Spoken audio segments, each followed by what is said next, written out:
विकास कटारिया उर्फ विकास सिंहपुरिया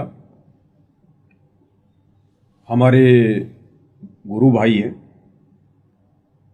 अच्छी आत्मा है, सभी अच्छी आत्मा है जो परमात्मा की शरण में आ गई है। या यूं कहिए कि इस पृथ्वी पर वर्तमान में जितने भी मनुष्य शरीरधारी स्त्री या पुरुष हैं, चाहे वो दुनिया के किसी भी कोने में बैठे हैं, उनको भी गुरुदेव भगवान ने बहुत ही अच्छी आत्माओं की संज्ञा दी है। क्योंकि वर्तमान कलयुग की पिछली पीढ़ी भगवान स्वयं सतगुरु रूप में धरती पर प्रकट है। आत्म कल्याण का सुनहरा मौका है। और ऐसे समय में यदि किसी आत्मा का मनुष्य रूप में जन्म है, स्त्री या पुरुष रूप में, तो वो आदरणीय और सम्माननीय गुरुदेव भगवान ने जो है वो बताई है अपने मंगलाचरण में कि गरीब नमो नमो सतपुरुष को नमस्कार गुरु की नहीं, सुर नर मुनि जन साधुआ संतों सर्वस दी नहीं। सही बात कि सभी आदरणीय हैं, सम्माननीय हैं, सबको मौका है वर्तमान में।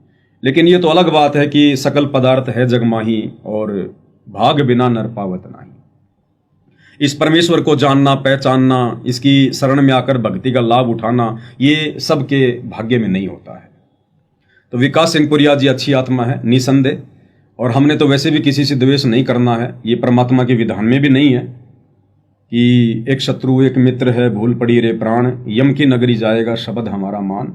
हम चाहे कितने ही गुरुदेव के आशीर्वाद से ज्ञानी क्यों ना बन जाएं, महाध्यानी क्यों ना बन जाएं, कितनी हमारी भक्ति क्यों ना हो जाए, यदि हमने अपने भगत भाई बहनों को तो छोड़ो, जगत वालों को तो छोड़ो, यदि हमने जानवरों से भी राग द्वेष किया, तो इतनी भक्ति होने के बावजूद भी हम यहां से सतलोक नहीं जा सकते।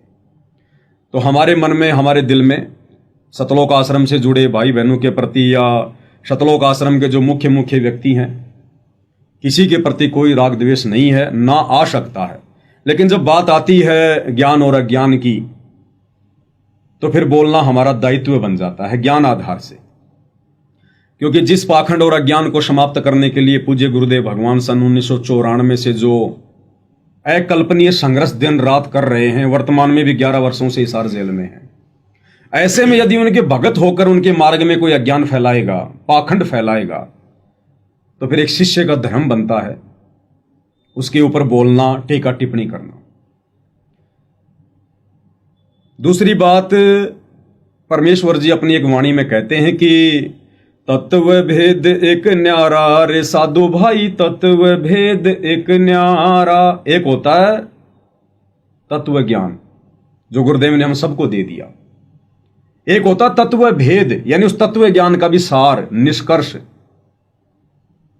तो कहते हैं समझेगा कोई गुरु मुख प्यारा, तत्व भेद एक न्यारा रे साधु भाई, तत्व भेद एक न्यारा, और समझेगा कोई गुरु मुख प्यारा। यानी सभी भगत उस तत्व भेद तक नहीं पहुंच पाएंगे, नहीं समझ पाएंगे। सही हो, जो गुरु का प्यारा होगा, जिस पर गुरु का आशीर्वाद होगा, वही समझ सकता है और वही समझा सकता है। तो यहां पर जो ये तत्व भेद वाली बात है, इससे सतलोक आश्रम के जो ये गणमान्य व्यक्ति हैं, पदाधिकारी हैं, विकास सिंहपुरिया जी, ये अभी थोड़ा दूर है।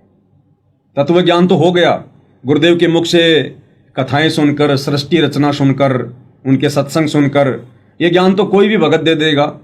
2, 4, 5, 10 बार सृष्टि रचना सुनने से, उनके सत्संग सुनने से, कथाएं सुनने से ज्ञान तो याद हो ही जाता है। लेकिन उस ज्ञान का जो सार है, जो भेद है, वो सतगुरु की विशेष रजा के बिना निकाल पाना संभव नहीं है।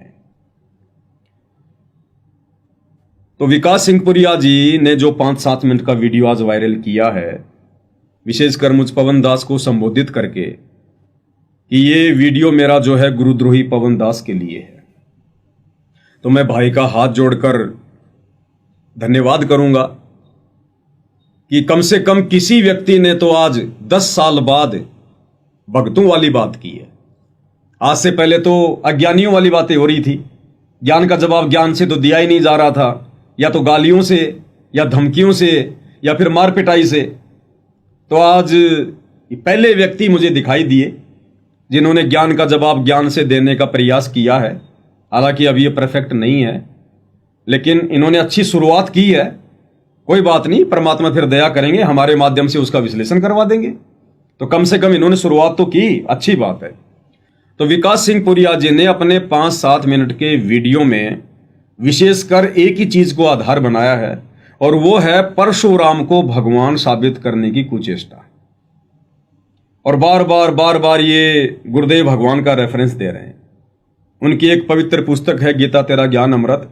उस पुस्तक के पेज नंबर 5 का उन्होंने हवाला देते हुए कहा है कि देखो जी, संत रामपाल जी ने तो ब्रह्मा जी से पहले भगवान शब्द का प्रयोग किया है। अगर ब्रह्मा जी भगवान नहीं है तो संत रामपाल जी भगवान क्यों कह रहे हैं? कभी वो शंकर जी के लिए महादेव शब्द को महत्वता दे रहे हैं कि देखो जी, यहां पर तो आदरणीय गरीबदास जी ने अपनी वाणी में और शंकर जी को महादेव की संज्ञा दी है।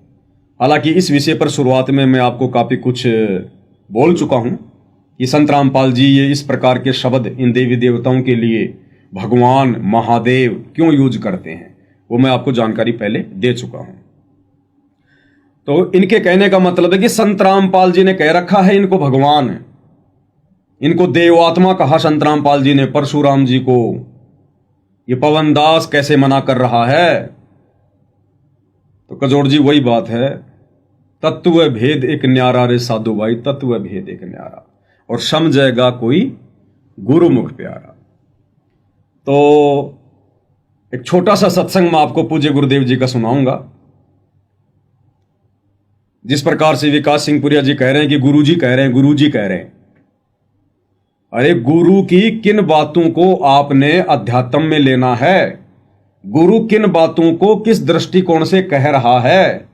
किस बात को कहने के पीछे गुरु का क्या संकेत है? इसी को तो तत्व भेद कहते हैं, इसी को तो तत्व भेद कहते हैं।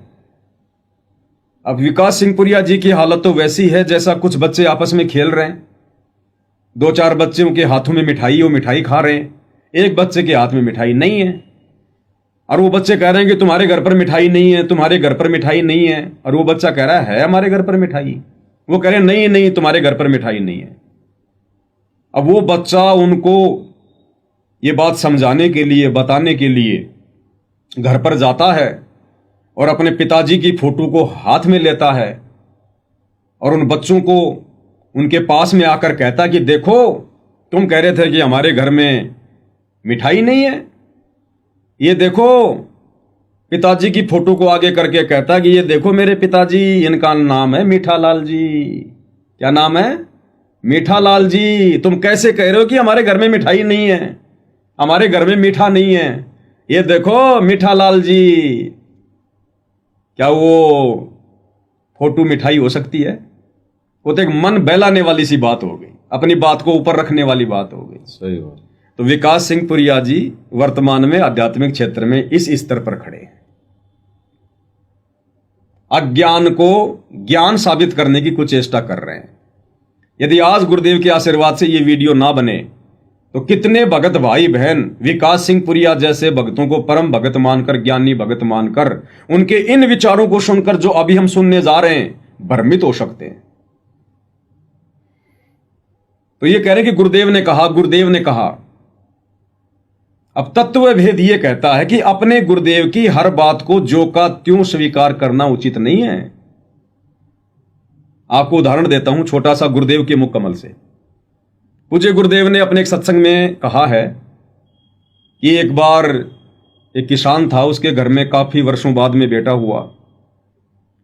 तो उसने अपने लड़के को भेजा कि जा तू पंडित जी को बुला के लेके आ, होम करवाना है। बच्चा चला गया पंडित जी के पास में। अब गुरुदेव ने यह कथा सुनाते सुनाते फिर क्या कहा कि वहां पर मेरे जैसा एक पाखंडी बैठा हुआ था। वो बच्चा जिस पंडित के पास में गया था होम करवाने के लिए, यज्ञ करवाने के लिए, तो गुरुदेव ने कहा कि वहां पर मेरे जैसा एक पाखंडी बैठा हुआ था। यानी सतगुरु रामपाल जी भगवान अपने आप को यहां पर पाखंडी कह रहे हैं कि मेरे जैसा एक पाखंडी वहां बैठा हुआ था, यज्ञ करने वाला, होम करने वाला। अब कोई भाई ये कहे कि लो जी गुरुजी तो पाखंडी हैं। अरे गुरुजी अपने मुंह से कह रहे हैं कि भाई मेरे जैसे पाखंडी। और कोई समझदार भगत ये कहे, अरे भगत जी यहां पर गुरुजी कहना क्या चाह रहे हैं, समझाना क्या चाह रहे हैं, उनके संकेत क्या है, उन चीजों को समझो। नहीं नहीं नहीं, गुरुजी खुद कह रहे हैं कि मेरे जैसा पाखंडी, हम तो गुरुजी की बात मानेंगे। तो विकास सिंह पुरिया जी की हालत ऐसी है, इन्होंने हर बात पर जो पुस्तक इन्होंने दिखाई है गीता तेरा ज्ञान अमृत, जिसमें सतगुरु रामपाल जी ने किस दृष्टिकोण से हमारी छोटी बुद्धि को देखते हुए और इन नकली भगवानों के नाम से पहले भगवान शब्द लगाए हैं, देव आत्मा शब्द लगाए हैं, उन चीजों को वर्तमान में स्वीकार करना। अरे वर्तमान में तो गुरुदेव ब्रह्मा जी को भी कह रहे हैं भगवान, तो क्या हम उनको भगवान मान लें? क्या उनकी पूजा शुरू कर दें? क्योंकि पूजा तो भगवान की जाती है ना, भक्ति तो भगवान की जाती है ना, तो क्या हम भी उनकी भक्ति करना शुरू कर दें? नहीं, जितनी और जैसी भक्ति साधना उन देवी देवताओं की हमने करनी है, जैसा हमें गुरुदेव भगवान ने निर्देशित किया, हमने केवल उतना ही करना है। बाकी चाहे गुरुदेव उनको कितना ही भगवान कहें, कितना ही परमात्मा कहें, ये उनकी मौज, उनकी मर्जी।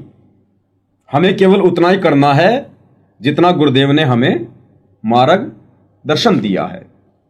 तो यहां गुरुदेव भगवान क्या कह रहे हैं अपने आप को कि मेरे जैसे पाखंडी।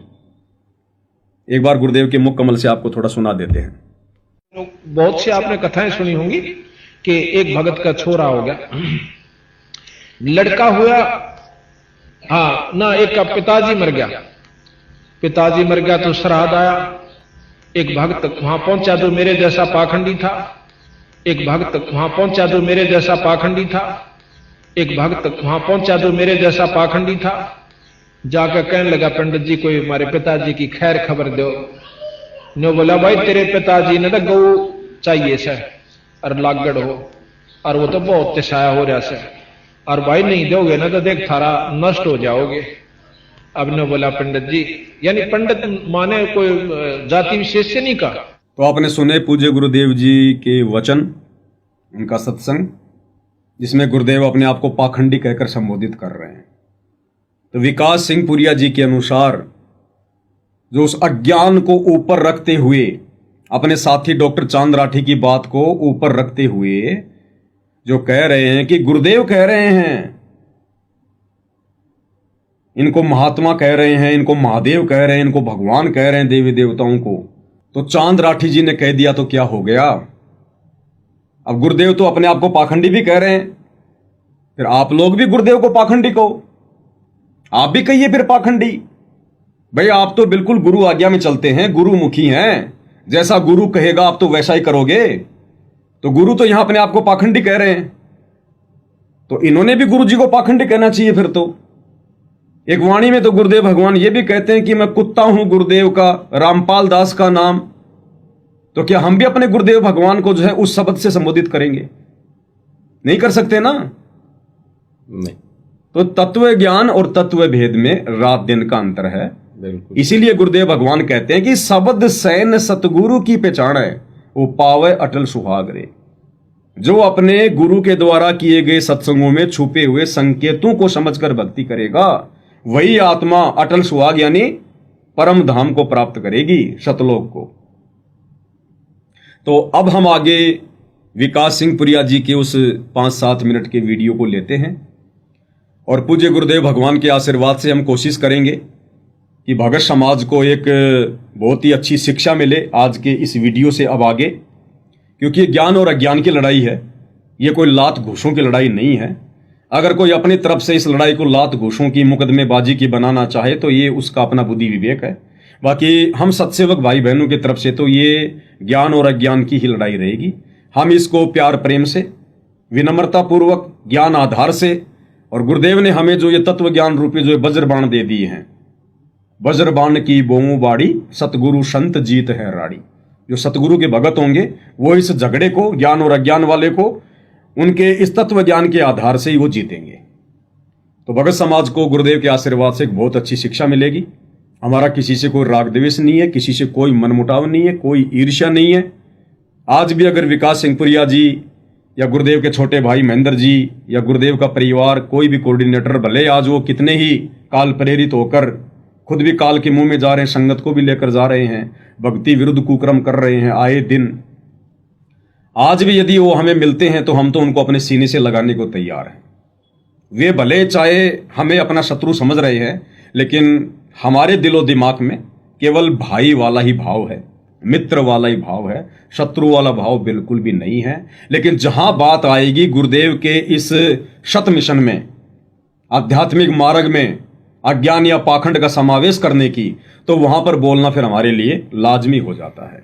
तो विकास सिंह पुरिया जी के इस वीडियो पर अब गुरुदेव भगवान के आशीर्वाद से दास थोड़ा सा विश्लेषण करेगा। अगर आपको लगे बीच में कि कहीं दास ज्ञान विरुद्ध बोल रहा है तो आप जी स्वतंत्र हैं, मुझे वहीं पर आप जी जो है वो टोक सकते हैं। तो भाई और बहनों, आपको विकास सिंह पुरिया जी का ये वीडियो सुनाते हैं, साथ में गुरुदेव के आशीर्वाद से विश्लेषण भी करेंगे। सतगुरुदेव जी की जय, बंदी छोड़ सतगुरु रामपाल जी महाराज जी की जय। ये वीडियो पवन जयपुर, जो सतगुरु रामपाल जी महाराज जी ने गुरुद्रोही घोषित कर रखा है, उसकी उस वीडियो के जवाब में बनाई जा रही है, जो वीडियो उसने महम कॉन्फ्रेंस में हमारे साथी भगत, जो गुरु जी के वकील सेवादार भी हैं, चांद राठी जी की बात को लेकर बनाई है। अब वहां चांद राठी जी ने बहुत ही अच्छे तरीके से पवन गुरुद्रोही की उन सभी एफआईआर, उन सभी शिकायतों, वो जेल में गया, उन सब बातों को बहुत अच्छे से दिखाया था। उन सब बातों पे उन्होंने वो सारी डॉक्यूमेंट भी दिखाए थे। अब सतगुरुदेव जी ने पवन के खिलाफ शिकायत लिखी और उस शिकायत पर कार्रवाई हुई और उन सब के चलते वो सारी समस्याएं, वो सारी चीजें जेल वगैरह की हुई। अब इतनी समस्याएं पवन गुरुद्रोही सतगुरुदेव जी के लिए पैदा कर रहा है कि शायद, जितनी मेरी याददाश्त है, कि सतगुरुदेव जी ने कभी किसी की एफआईआर या कभी इस प्रकार की शिकायत किसी के लिए शायद ना दी हो। अगर दी भी हो तो मैं माफी चाहूंगा, लेकिन मेरी जानकारी में ऐसा कभी नहीं हुआ। और वो सब चीजें पवन गुरुद्रोही के लिए सतगुरुदेव जी को बार बार करनी पड़ती हैं, क्योंकि वो बहुत ज्यादा परेशान करता है। पवन इस बात की तो स्पष्टीकरण कभी नहीं देगा कि सतगुरुदेव जी ने स्वयं उनके खिलाफ शिकायत दर्ज करवा के एफआईआर क्यों करवाई, उसकी जेल क्यों करवाई, इसका तो जवाब उसके पास है नहीं। लेकिन सतगुरुदेव जी का शिष्य बनने की एक्टिंग करके वो जनता में बहुत ही वैमनस्य और बहुत द्वेष पैदा करने की कोशिश कर रहा है। तो कजोड़ जी, विकास सिंह पुरिया जी अपने इस वीडियो की शुरुआत में कह रहे हैं, सबसे पहले तो इन्होंने कहा कि ये जो पवन गुरुद्रोही है, ये सतगुरुदेव जी के लिए बहुत ज्यादा समस्याएं पैदा कर रहा है। अब आप मुझे ये बताइए, सतगुरुदेव जी के लिए समस्या पैदा भक्ति मार्ग में कहां होती है? जब कोई भगत सतगुरु की मर्यादाओं को तोड़कर, उनके वचन का उल्लंघन करके और इस भक्ति मार्ग पर चल रहा हो और अन्य भगत भाई बहनों को भी मर्यादा तोड़ने की प्रेरणा कर रहा हो, या कुछ ऐसे कर्म करवाकर उनकी भी मर्यादाएं वो तोड़वा रहा हो। तो कजोड़ जी, सतलोक आश्रम मैनेजमेंट हरियाणा ने धनाना गांव में 1 करोड़ रुपए की लागत से, जो कि संगत के दान धर्म से तैयार हुआ है, एक बैडमिंटन का स्टेडियम बनवाया। जबकि सतगुरु रामपाल जी की मर्यादाओं में, उनके नियमों में, एक भगत के लिए मोबाइल में भी वीडियो गेम खेलना मना है, क्योंकि ऐसा करने से हमारा समय बर्बाद होता, हमारे श्वासें बर्बाद होती है। हम भगत हैं, साधु सोई जो सीधा चाल है। गुरुदेव ने बिल्कुल मना किया है। उसके बावजूद गुरुदेव के परिवार ने विकास सिंह पुरिया जैसे लोगों के सहयोग से, संगत के दान धर्म से 1 करोड़ रुपए की लागत से जो बैडमिंटन का स्टेडियम बनाया है।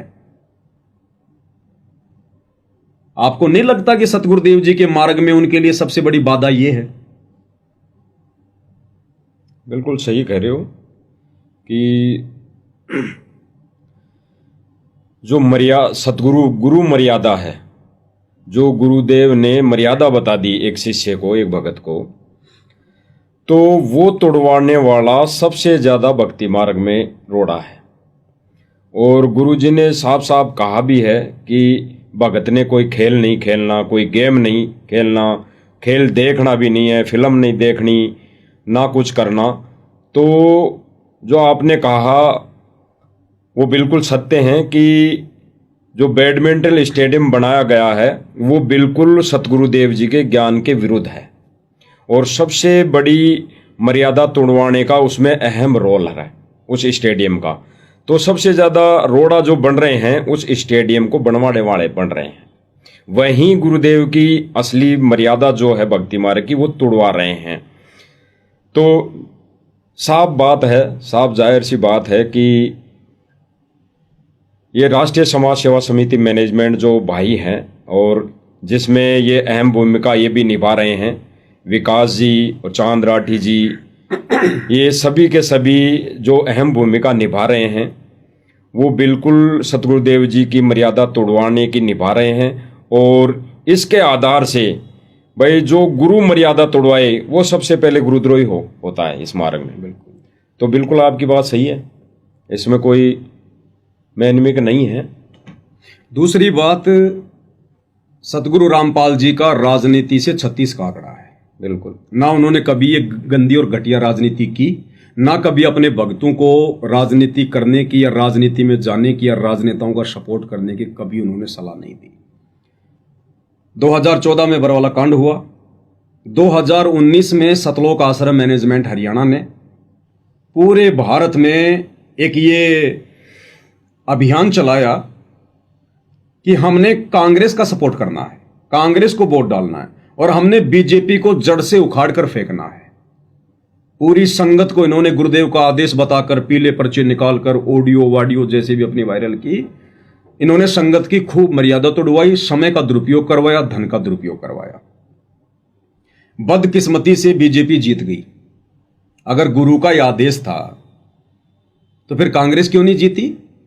जैसा कि आश्रम वाले संगत को बता रहे थे, तो शास्त्र कहते हैं कि संत वचन पलटे नहीं चाहे पलट जाए ब्रह्मांड, और साधु बोले सहज स्वभाव, साधु का बोलिया मिथ्या न जाए, और सतगुरु जो चावे सो कर दे, भरम पड़ो मत कोई, सेऊ दड़ पर शीश चढ़ाया पाछे खरी रसोई। अगर ये सतगुरु का वचन था तो सतगुरु का वचन फैल कैसे हो गया? फिर 2024 में इन्होंने कांग्रेस को छोड़ दिया, फिर बीजेपी सरकार के समर्थन में आ गए, बीजेपी को वोट डलवाने की संगत को बोलने लगे, बीजेपी का समर्थन करवाया, बड़े बड़े नेताओं की रैलियों में संगत को भेजा। जैसे भोपाल में और सोनीपत के गोहाना में जब नरेंद्र मोदी की रैली थी तो गुरु का आदेश बताकर इन्होंने सैकड़ों बसों में भक्तों को बैठाकर और मोदी जी की रैली में भेजा। क्या सतगुरु के ज्ञान, विधान और मर्यादाओं के विरुद्ध ये गंदी राजनीति करना, संगत से करवाना, क्या ये सतगुरु को दुखी करना नहीं है? बिल्कुल सही बात है।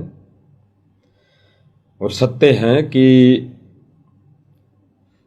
सबसे ज्यादा जो मर्यादा टूटती है वो गुरुदेव ने बताया कि गुरुदेव भगवान एक सत्संग में भी बताते हैं, एक विशेष संदेश में भी बताया, अभी जो विशेष संदेश आए थे उनमें भी बताया कि राजनीति की प्रार्थना लगाने वाला भगत नहीं है। फिर गुरुदेव भगवान कहते हैं कि जा तू पहले राजनीति कर ले, फिर बाद में भक्ति कर लेना। ये विचार करो, ये है वो तत्व ज्ञान जो सार निकाल कर दे दे आपको। कोई तो कहता है मैं एमएलए बन जाऊं, आशीर्वाद दियो, हम उसको भगत ही नहीं मानते, उसको कहते तू जा राजनीति कर ले, फिर देख लिए जब तेरे विराजमाटी हो ले तब आ जाएगी। तो हमारा नियम हमारे भगवान का बताया है, जितने भी नियम आपको दिए। तो गुरुदेव भगवान तो आदेश दे ही नहीं सकते राजनीति करने का अपने शिष्य, किसी भी शिष्य को। तो बिल्कुल सत्य बात है कि मैनेजमेंट में जो भाई हैं, सेवादार हैं, इनको तो गुरुदेव भगवान दे ही नहीं सकते आदेश। तो ये राजनीति करवाने वाले जो भी भाई हैं, सेवादार हैं, ये जो मैनेजमेंट बना हुआ है, जैसे बड़े बड़े जो भगत हैं जिसमें अहम भूमिका ये भी निभा रहे हैं सिंहपुरिया जी, तो ये जो राजनीति करवाने वाले यानी गुरु मर्यादा तोड़वाने वाले इस भक्ति मार्ग में मर्यादा तोड़वाने वाले गुरुद्रोही की श्रेणी में आते हैं। ये गुरु के ज्ञान का जो ज्ञान आधार कहता है, गुरुदेव का विधान कहता है। भाई जो गुरु के वचन को तोड़े वो गुरुद्रोही। और सबसे बड़ा यही बात है कि जो मर्यादा तोड़वाई, और मर्यादा गुरुदेव भगवान ने साहब कह दी, भाई राजनीति नहीं करनी भगत ने, तो फिर राजनीति कौन करवा रहा है? बिल्कुल। अब जो राजनीति करवा रहा है गुरु जी का आदेश बताकर, यानी संगत में आदेश पारित कौन कर रहा है? मैनेजमेंट। जितने भी मैनेजमेंट के कार्यकर्ता हैं, सेवादार हैं, वो संगत में आदेश पारित कर रहे हैं। तो सबसे बड़ा गुरुद्रोही कौन होता है? जो संगत में गुरु जी के आदेशों के आड़ में संगत की मर्यादा तोड़वाई। बिल्कुल। वो सबसे बड़ा गुरुद्रोही। गुरुद्रोही इसलिए हैं कि कितने जीवों को, कितनी आत्माओं को वो गुरु जी के विधान, गुरु जी की मर्यादाओं से और गुरु से वो दूर कर रहे हैं, मोक्ष मार्ग से दूर कर रहे हैं, मोक्ष मार्ग से दूर करें, उनके मनुष्य जन्म के साथ में खिलवाड़ कर रहे हैं। तो वो सबसे बड़े गुरुद्रोही हैं ज्ञान आधार से। इसके बाद हरियाणा के सोनीपत के गोहाना में जाट समाज अपनी धर्मशाला बना रहा था। 4 फ्लोर उन्होंने बना लिए थे। 5वां फ्लोर जो लगभग 1 करोड़ रुपए से बनना था, जबरदस्ती सतलोक आश्रम वालों ने ठेका ले लिया। गुरुदेव के दोनों बेटों ने ठेका ले लिया कि साहब हम बनाएंगे आपकी धर्मशाला, और वो सारा का सारा पैसा भगत समाज का ज्योति पाठ और दान का। बिल्कुल। और गुरुदेव अपने सत्संग में कहते हैं कि बच्चों, हमने पैसा वहीं लगाना है जहां हमारी भक्ति बने। अब बताइए, जाटों की धर्मशाला बनाने से भक्तों की भक्ति कैसे बनेगी? अब वो जाट भाई क्या करेंगे वहां पर धर्मशाला में? वो भगत तो है नहीं, जगत वाले हैं। वो राजनीतिक मीटिंग भी करेंगे, अपने बच्चों के जन्मदिन भी मनाएंगे, और पारंपरिक तौर पर जैसी शादियां होती हैं वो अपनी शादियां भी करेंगे। बाकी समय बैठकर अपना हॉल में हुक्का पिएंगे। तो बताइए, भगत समाज के दान धर्म के पैसे का दुरुपयोग हुआ कि नहीं हुआ? और दुरुपयोग हुआ तो फिर उसी अनुपात में फिर सजा का पात्र कौन होगा? दान धर्म देने वाला और उस दान का दुरुपयोग करने वाले, दोनों के दोनों। तो ये जो ये कर्म था गुरुदेव की मर्यादाओं के विरुद्ध, जो कार्य हमारे गुरुदेव ने कभी नहीं किए इस प्रकार के, क्या ये गुरुदेव भगवान को दुखी करने वाला कर्म नहीं है? बिल्कुल सही बात है। और इसमें जो आपने कहा कि जो ये गोहाना के अंदर जाट धर्मशाला जो बनाई गई, तो इसमें भी जैसे मैनेजमेंट ने आदेश दिया संगत को कि ये गुरुदेव का आदेश है कि 1 फ्लोर बनाने का गुरुदेव का आदेश है, जबकि इन्हीं के जो मैनेजमेंट में सेवादार है, मैनेजमेंट है, इन्हीं के एक भगत भाई का इंटरव्यू है। वो धनाना के पूर्व सरपंच हैं, जो कि गुरुदेव के बड़े लड़के वीरेंद्र के दोस्त हैं। भगत भी तो है। हाँ, अब उन्होंने नाम ले लिया। तो उनका इंटरव्यू था, उन्होंने ये कहा उस इंटरव्यू में कि हमारी तो, जब पत्रकार ने पूछा कि इसके प्रति आपके क्या विचार हैं, तो उस भाई ने कहा कि भाई हमारे तो विचार, हमारी तो इच्छा उसी दिन बन गई थी जिस दिन इस धर्मशाला की नींव लगी, मुहूर्त लगा। उसी दिन हमारी इच्छा, यानी हमारे अंदर प्रेरणा हो गई थी कि हम भी इसमें सहयोग करें। फिर पत्रकार ने पूछा कि फिर, तो फिर वो कहा कि हमारी आश्रम में कमेटी बनी हुई है। फिर कमेटी ने विचार विमर्श किया, फिर विचार विमर्श करके हमने गुरुदेव जी से प्रार्थना लगाई, यानी उसके बाद प्रार्थना लगाई उन्होंने। तो प्रार्थना लगाने पे गुरुदेव का उसका कहना था कि गुरुदेव जी ने कोई जवाब नहीं दिया। फिर उन्होंने जवाब भी दिया विशेष प्रार्थना करने पर, तो उन्होंने ये जवाब दिया कि जो थारे मन में हो वो कर लो। तो गुरुदेव भगवान तो अंतर्यामी है, तो उन्होंने उनकी मन की जान ली, क्योंकि उन्होंने जिस दिन उस धर्मशाला का मुहूर्त लगा उसी दिन उन्होंने सोच लिया था मैनेजमेंट ने कि हम इसमें सहयोग करेंगे भक्तों के दान का। मतलब सतगुरु से पूछना तो केवल एक फॉर्मेलिटी हो गई और समर्पण का परिचायक है। इस दान से महासभा को जाट भवन के निर्माण में महत्वपूर्ण मदद मिलेगी। बहुत बढ़िया जी काम हो रहा है। बहुत सच्ची पूछो तो हमने जिस दिन नीम टकी नहीं उसी दिन हमारी सोच बदल गई थी, हम भी कुछ सहयोग कराएंगे जी। तो हमारी एक कमेटी बनी हुई है जी वहाँ आश्रम के अंदर जी। तो हमने गुरु जी से प्रार्थना करी, हम कोई भी काम करते हैं तो गुरु जी से प्रार्थना करके करते हैं। ठीक है। गुरु जी ने आदेश दिया भी जो तारे मन में वो कर दो। गुरु जी ने आदेश दिया भी जो तारे मन में वो कर दो। गुरु जी ने आदेश दिया भी जो तारे मन में वो कर दो। गुरु जी ने आदेश दिया भी जो तारे मन में वो कर दो। तो इन्होंने जब पूछा तो गुरुदेव भगवान तो अंतर्यामी थे, और गुरुदेव भगवान वही वैसा ही आदेश दे दिया जैसे वो मतंग ऋषि वाला था। बिल्कुल, जैसे हा हा हु के मन में जो बातें हो रही थी, बिल्कुल मतंग ऋषि ने वैसा ही बोल दिया कि जो तुम्हारे मन में वो ही बन जाओ। तो गुरुदेव ने भी कह दिया भाई जो थारे मन में है वह कर लो। फिर इन्होंने एक फ्लोर बनाने की इन्होंने ठान ली, और संगत को कह दिया कि गुरु जी का आदेश है। तो ऐसा कर्म करने वाला, यानी गुरु जी का आदेश बताकर खुद इंटरव्यू दे रहा है, उस इंटरव्यू में कह रहा कि पहले हमने सोच लिया, फिर हमने फॉर्मेलिटी के तौर पर प्रार्थना की गुरुजी से, फिर गुरुजी ने कह दिया कि जो थारे मन में वो कर लो। यानी गुरुदेव भगवान का कोई आदेश नहीं, और ये शब्द कहना कि थारे मन में आवे वा कर दो, इसका मतलब गुरुजी ने नाराज होकर ही नाराज होके के। तो फिर संगत को क्या आदेश दिया कि ये गुरुदेव जी का आदेश है कि एक फ्लोर बना दिया जाए। संगत बेचारी नादान भोली। तो गुरुजी के आड़ में ऐसा आदेश देने वाली जो समिति है, मैनेजमेंट है, और गुरुजी के आदेशों के आड़ में एक फ्लोर बना के, यानी बिना गुरु आदेश के अपने मते से एक फ्लोर बनाकर भगतों के दान की वहां सेवा देकर सबसे ज्यादा भगत समाज के कर्म फोड़े।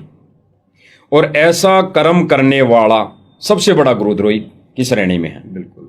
दूसरा, फिर राजस्थान के अजमेर में राजपूत जो करणी सेना थी अपना एक आंदोलन वो कर रही थी, क्योंकि राजपूत समाज का एक गैंगस्टर था आनंदपाल सिंह, जिसकी पुलिस एनकाउंटर में मृत्यु हो गई थी। तो राजपूत समाज चाह रहा था कि हम उसको शहीद का दर्जा दिलाएं। तो उसको शहीद का दर्जा दिलाने के लिए राजपूत जो करणी सेना के लोग थे वो राजस्थान के अजमेर में अपने एक रैली आयोजित कर रहे थे। अब दुर्भाग्य से उस समय सतगुरु रामपाल जी का वकील भी डॉक्टर एपी सिंह था, और उधर से आनंदपाल सिंह का वकील भी एपी सिंह।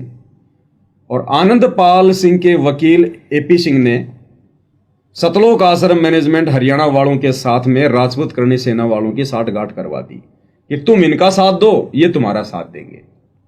ये परीक्षा थी। इन लोगों ने वैसा ही किया जैसा उस वकील ने बता दिया। और बेचारे राजस्थान के भगत समाज को, जब राजस्थान में रैली थी तो राजस्थान के भगत समाज को तकरीबन 25 से 30 हजार की संख्या में भक्तों को इकट्ठा किया, और अजमेर में राजपूत करणी सेना की उस मीटिंग में, उस रैली में भक्तों को वहां बैठा दिया गया। उनके समर्थन में, यानी गुंडे की सीबीआई जांच के समर्थन में संतों को बैठा दिया गया। जबकि गुंडे का और संत का तो 36 का आंकड़ा होता है, और नाम किसका? पूज्य गुरुदेव भगवान का। और उसी मंच पर जोधपुर से एक व्यक्ति है, भगत है लक्ष्मण दास, जिसको एलडी कहते हैं, उसने 5 लाख रुपए नगद उस मंच पर खड़े होकर राजपूत करणी सेना को दिए, भगत समाज का दान का पैसा। तो क्या भक्ति विरुद्ध जो ये कर्म है, क्या ये सतगुरुदेव जी को दुखी करना नहीं है, नाराज करना नहीं है? जो विकास सिंह पुरिया जी कह रहे हैं कि ये पवन गुरुद्रोही सबसे ज्यादा गुरु जी को दुखी करता है, तो दुखी करने वाले कर्म क्या ये नहीं है? सही बात कह रहे हो। देखो, दुखी परमात्मा को करने वाले ये मैनेजमेंट जितने भी कर्म कर रहा है अपने मते से गुरुदेव जी के आदेशों के आड़ में, वो सारे कर्म गुरुदेव को दुखी करने वाले हैं। और गुरुदेव भगवान ने विशेष संदेश में ये चीज बोली भी है, ये बात बोली भी है कि बच्चों सुधर जाओ, संभल जाओ, बाद में ये समय नहीं मिलेगा। घना दुखी नहीं करो, मेरी उम्र को देखो। घना दुखी मत करो, उम्र देखो मेरे ऊपर रहम करो, रहम करो। अगर अपने ऊपर नहीं कर सकते तो मेरे ऊपर रहम करो। जैसे भगत है, मेंबर बना दिया, और मेंबर बन गया, खाक भक्ति कर रहा, सरपंच ही उठा दिया, वो उठ गया। तो जाना कहा तुम ये उड़ जाओगे, पैसे वहां जाओगे त्रिकुटी पे, तो ये लालच वहां भी होंगे। तेरी इतनी भक्ति है, वहां पर वही बना दियो, जाओगे वहां पड़ जाओगे, चलो वहां ले चलते हैं। तो जब मैं तैयार हो जाएगा, जब यहाँ सरपंच बनना तैयार है, तो देवता बनना क्या दिक्कत होगी इसका? इसलिए दास कहता है सुधर जाओ, क्यों तुम मुझे परेशान कर रहे हो, क्यों तुम भगवान ने दुखी कर रहे हो। इसलिए दास कहता है सुधर जाओ, क्यों तुम मुझे परेशान कर रहे हो, क्यों तुम भगवान ने दुखी कर रहे हो। इसलिए दास कहता है सुधर जाओ, क्यों तुम मुझे परेशान कर रहे हो, क्यों तुम भगवान ने दुखी कर रहे हो। अपने कर्म फोड़ने तो फोड़ लो, नाम मना लो, फिर इससे अच्छा तो इस पुल्ला छोड़ दो, तुम्हारा भी तो रिजल्ट खराब करो। ऐसे लोगों आंख खोल लो। अब कितना बताया था, 3 लोग का राज, जा कोई जीव को कोई दे, लाख बताई क्या करे जा नहीं नाम तक। वो कर्म करने से भक्ति नहीं रहेगी, भक्ति छूट के नियम बना दिया, फिर चाटोगे इस राज ने, कल कुत्ते बन के ये धक्के खाओगे, ये लोग जूते मारेंगे जो तुम सरपंच करते फिरे। अपनी भक्ति करो, ये काम करनी, काल के लोग बहुत हैं, वो आप करे जाएंगे। तो ये बातें गुरुदेव भगवान किसको बोल रहे हैं? ये मैनेजमेंट को ही तो बोल रहे हैं। संकेतों में समझाने के लिए, जहां तक उस विशेष संदेश का विश्लेषण जो होता है ये इन्हीं के ऊपर है वो।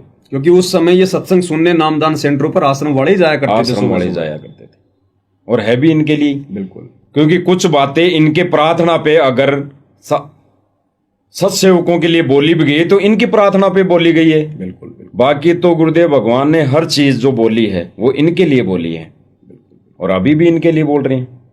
तो सबसे बड़ा रोड़ा तो हमारे ये जो मैनेजमेंट वाले भाई बहन हैं, जो गुरुजी के आदेशों के आड़ में गुरुजी के आदेश बताकर संगत के कर्म फुड़वा रहे हैं, मर्यादा तोड़वा रहे हैं, तो सबसे बड़ा रोड़ा यानी गुरुदेव भगवान को दुखी ये कर रहे हैं। और नाम लेते